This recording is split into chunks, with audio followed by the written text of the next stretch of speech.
Good morning all of you. कैसे हैं आप सब?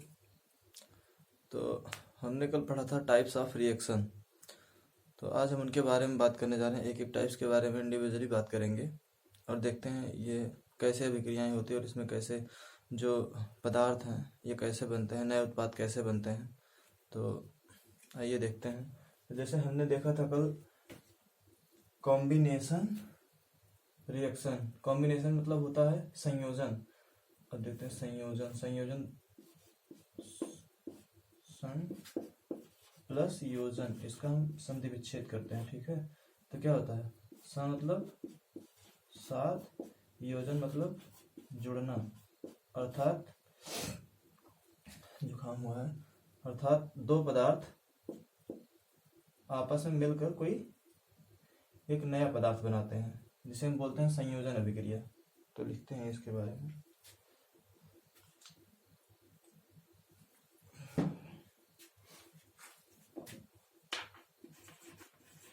जब दो या दो से अधिक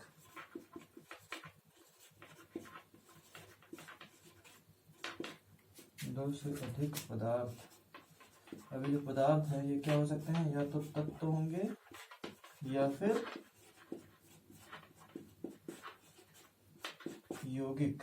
ठीक, संयोग करके दिख रहा है? हाँ ठीक है, दिख रहा है। संयोग करके, ठीक दिख रहा है ना? संयोग करके एक एकल मतलब सिंगल उत्पाद मीन्स प्रोडक्ट का निर्माण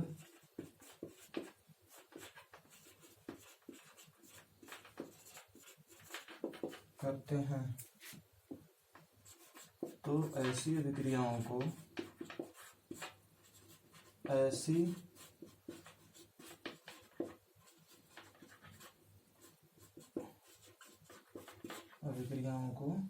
क्या कहते हैं? संयोजन अभिक्रिया कहते हैं। ठीक, समझ में क्या? जब दो या दो से अधिक पदार्थ, जब दो या दो से अधिक पदार्थ, अब ये पदार्थ क्या हो सकते हैं? या तो तत्व होंगे या यौगिक होंगे, जब मिलकर एक नए उत्पाद, मतलब वो उत्पाद कैसा होगा? एक एकल उत्पाद होगा। एकल उत्पाद का निर्माण करते हैं तो उसे क्या कहते हैं हम? संयोजन अभिक्रिया मीन्स कॉम्बिनेशन रिएक्शन कहते हैं। ठीक, अब आइए इनके कुछ एग्जांपल्स देखते हैं। जैसे क्या हुआ, एग्जांपल्स में हम देखते हैं। दिख रहा है ना? एक मिनट, हम देखते हैं किसके उदाहरण।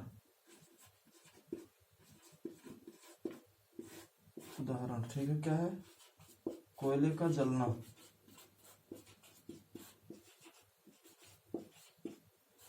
ठीक, आपने ध्यान दिया होगा जब कोयले को जलाया जाता है तो कोयला कैसे जलता है? ऑक्सीजन की उपस्थिति में जलता है तो क्या निकलती है? कार्बन डाइऑक्साइड गैस निकलती है। ठीक है, देखते हैं। Carbon plus oxygen gas. Carbon क्या होता है? कोयला सॉलिड फॉर्म में होता है। ऑक्सीजन क्या होती है? गैसेस फॉर्म में। ठीक, इसको जलाया गया तो क्या बनी? CO2, कार्बन डाइऑक्साइड प्लस हमको क्या मिल रही है? उष्मा। आपने ध्यान क्या दिया? इसमें हमको एक चीज मिल रही है, उष्मा। ठीक है, तो कुछ अभिक्रियाएं होती हैं, कुछ ऐसी भी अभिक्रियाएं होती है जिसमें उष्मा रिलीज होती है।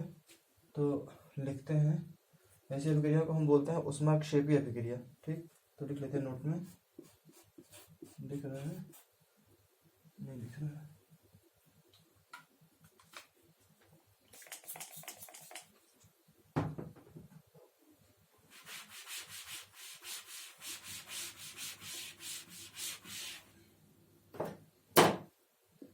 लिखते हैं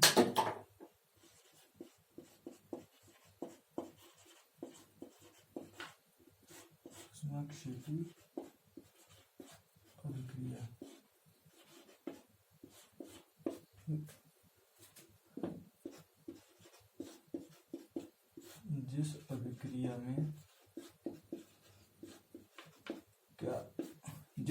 में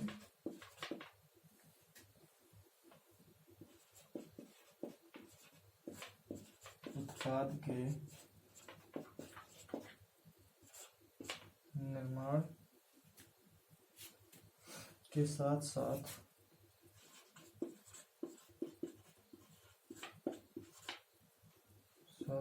ऊष्मा भी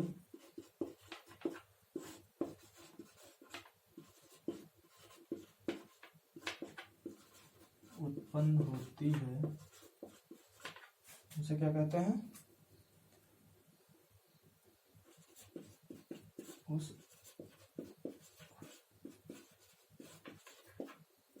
अभिक्रिया को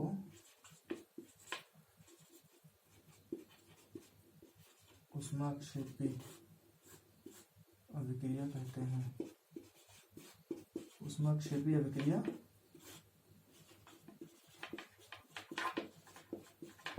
कहते हैं। ठीक, अब इनके कुछ उदाहरण देखते हैं। तो पहला तो क्या था? कोयले का जलना। कोयला ऑक्सीजन की उपस्थिति में जब जलता है तो कार्बन डाइऑक्साइड गैस निकलती है, साथ में उसमें भी रिलीज होती है, मीन्स हीट रिलीज होती है। अब आगे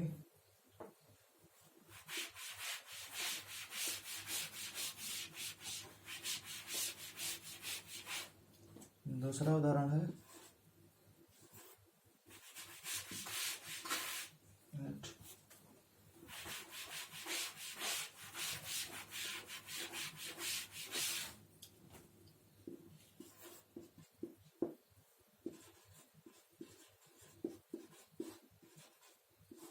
प्राकृतिक गैस।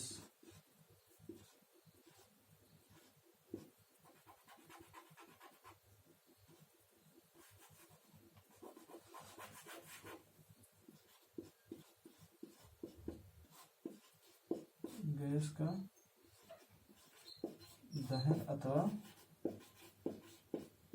जलना। और प्राकृतिक गैस क्या होती है हमारी? मीथेन। यहाँ पे लिख लो यार, मीथेन CH4। ठीक, क्या होगा? CH4 plus O2। तो क्या बन रही है यहाँ पे? कार्बन डाइऑक्साइड गैस निकल रही प्लस H2O। इसको हम बैलेंस कर लेते हैं तो यहाँ पे होगा क्या? H2O, साथ में ऊष्मा रिलीज हो रही है। ठीक, या फिर बात करते हैं हम श्वसन की। तो हम जो सांस लेते हैं तो ऑक्सीजन जो होता है वो हम हवा के साथ अंदर लेते हैं, तो ऑक्सीजन और हमारे अंदर जो होता है क्या? C6H12O6 मीन्स ग्लूकोज ऑक्सीजन से अभिक्रिया करता है। तो क्या फिर हम क्या छोड़ते हैं? कार्बन डाइऑक्साइड छोड़ते हैं, साथ में शरीर के अंदर पानी बनता है और ऊर्जा निकलती है। ठीक, तो ये हुई थी हमारी क्या? ऊष्माक्षेपी अभिक्रिया। हमने क्या पढ़ा? और संयोजन अभिक्रिया मतलब ऐसी अभिक्रिया जिसमें दो या दो से अधिक पदार्थ आपस में संयोग करते हैं। संयोग मतलब जुड़ते हैं, जुड़कर क्या बनाते हैं? एक नया उत्पाद बनाते हैं। ठीक, और फिर हमने क्या पढ़ा? ऊष्माक्षेपी अभिक्रिया मतलब ऐसी अभिक्रिया जिसमें नए उत्पाद तो बनते हैं, नए उत्पादों के बनने के साथ साथ क्या होती है? ऊष्मा रिलीज होती है, मीन्स हीट रिलीज होती है, ऊष्मा निकलती है या ऊर्जा निकलती है। ठीक, जैसे इसके कुछ उदाहरण थे। ये मीथेन जो है हमारी जलाई जाती है जब ऑक्सीजन की उपस्थिति में, तो क्या कार्बन डाइऑक्साइड गैस निकलती है यहाँ पे, और ठीक, हाँ, जल बनता है और ऊष्मा निकलती है। उसी प्रकार जब हम श्वसन करते हैं, श्वसन में क्या होता है? बाहर से हवा अंदर लेते हैं तो हमारी जो ऑक्सीजन होती है वो ग्लूकोज से अभिक्रिया करती है, तो ये कार्बन डाइऑक्साइड गैस निकलती है जिसे हम सांस द्वारा बाहर छोड़ते हैं। फिर जल शरीर के अंदर बनता है और ऊर्जा निकलती है। ठीक, फिर आगे आते हैं, हम पढ़ेंगे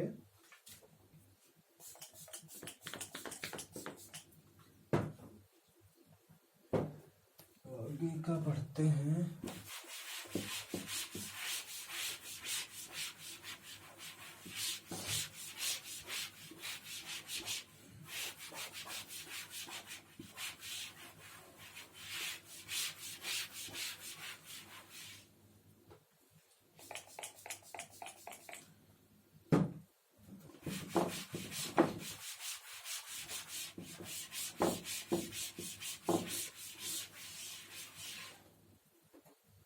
आगे का है, दूसरा नंबर था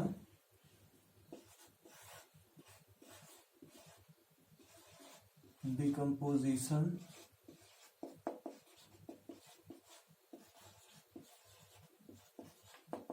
रिएक्शन मीन्स, इसको क्या बोलते हैं, वियोजन। वियोजन, इसको हम क्या कह सकते हैं, वियोजन को लिख सकते हैं वियोग। वियोग मतलब तो आप लोग जानते ही होंगे ना, मतलब क्या, अलगाव कहते हैं ना, बेचारा वियोग में है, वियोग मतलब अलगाव बोलते हैं ना, वियोग में है, इसका मतलब होता है अलगाव।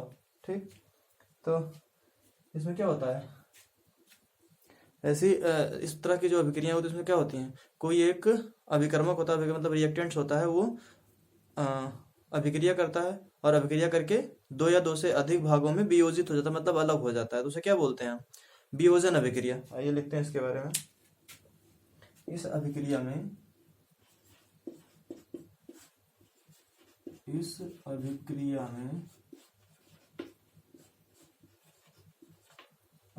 में एकल मीन्स सिंगल अभिकर्मक क्या करता है, टूटकर दो या दो से अधिक, टूटकर छोटे छोटे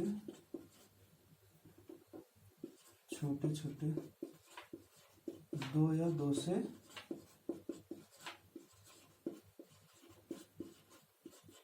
अधिक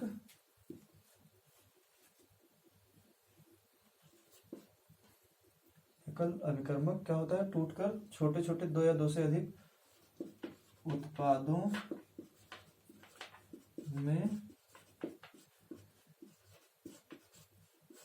वियोजित हो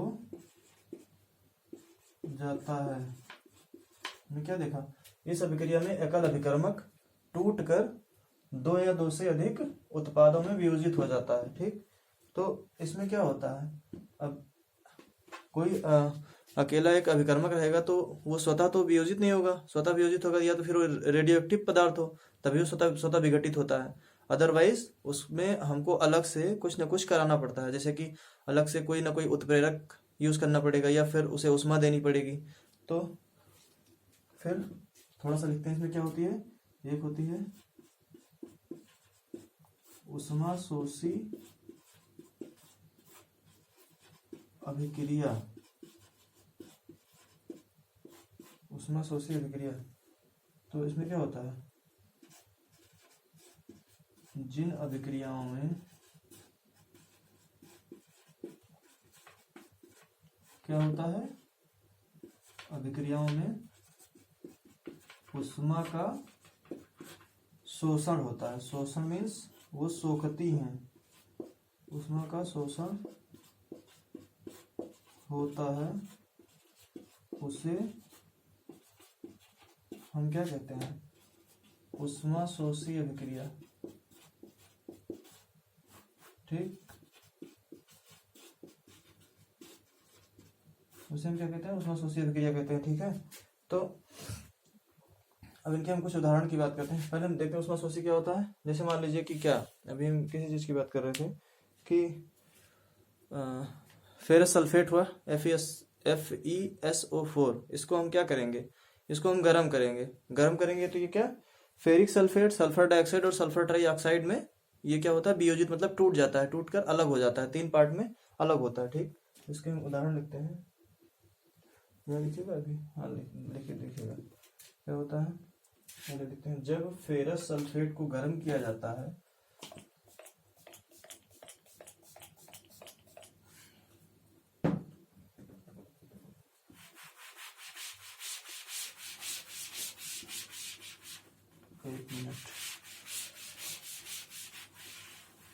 जब फेरस सल्फेट को गर्म किया जाता है, उदाहरण में, जब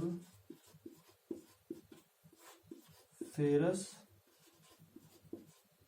सल्फेट क्या होगा, FeSO4 × 7 H2O, ठीक, को गर्म किया जाता है, को गर्म किया जाता है तो ये जल त्याग कर, मतलब इसके अंदर ये क्या है, ये जल है जो ना, जल त्याग कर अपना रंग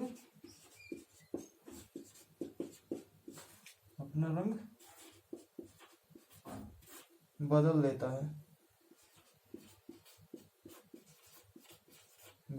है, तथा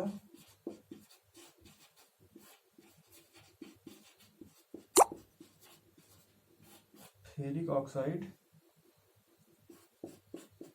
Fe2O3 तथा सल्फर डाइऑक्साइड और लिख रहा है ना, हाँ, सल्फर ट्राइऑक्साइड में टूट जाता है मतलब वियोजित हो जाता है, ठीक। उसकी रिएक्शन यहाँ पे लिख लेते हैं, यहाँ पे दिख रहा है ना, हाँ ठीक, क्या होगा, FeSO4, क्या करेंगे इसको हम उष्मा देंगे अलग से, देखो इसमें उष्मा अलग से दी जा रही है, मतलब उष्मा का शोषण हो रहा है, मतलब उष्मा ये सोख रहा है, तो क्या होगा, किसमें टूटेगा, फेरिक सल्फेट Fe2O3 प्लस इसमें sulphur trioxide plus sulphur dioxide, देखो यहाँ पे क्या Fe2 है, यहाँ पे हम 2 लगा देते हैं, ठीक है। अब क्या SO3, एक ऐसे यहाँ पे, एक ऐसे यहाँ पे भी 2 S हो गया, ठीक, और 2 3 2 5, ठीक, हाँ ठीक है, ठीक 3 2 5 और यहाँ पे 4 दूनी 8, 3 3 3 6 2 8, 4 दूनी 8, हाँ बराबर तो हो गया, देखिए बराबर हो गया, ठीक। और एक एग्जांपल और लिखते हैं,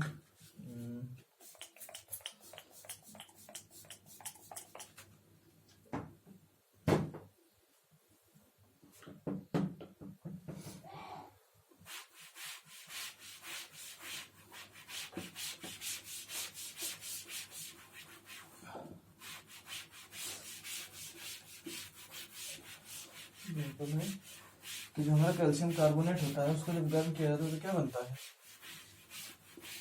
कैल्शियम ऑक्साइड और कार्बन डाइऑक्साइड गैस बनती है। कैल्शियम कार्बोनेट होता है, मतलब जो अंडे का छिलका होता है वो कैल्शियम कार्बोनेट होता है, उसको जब गर्म करेंगे तो यहाँ पे लिखते हैं दूसरा, जब कैल्शियम कार्बोनेट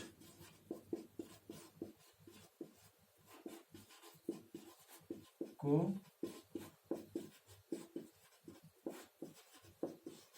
गर्म किया जाता है तो कैल्शियम ऑक्साइड और कार्बन डाइऑक्साइड, तो यह लिख लो यहाँ पे, तो यह कैल्शियम ऑक्साइड कार्बन डाइऑक्साइड में टूट कर वियोजित हो जाता है, ठीक, वियोजित हो जाता है, क्या है CaCO3 कैल्शियम कार्बोनेट, इसको क्या किया गया, अलग से उष्मा दी गई, देखो यहाँ पे उष्मा दी जा रही है, इसका मतलब क्या हो रहा है, इसमें उष्मा का शोषण हो रहा है, तो क्या हुआ है, कैल्शियम ऑक्साइड प्लस, हाँ Ca, वो ठीक हो गया, अब क्या बचा CO2, ये क्या है, ये हमारा क्या था, सॉलिड फॉर्म में था, और ये क्या है, ये गैस फॉर्म में, तो हमने क्या पढ़ा,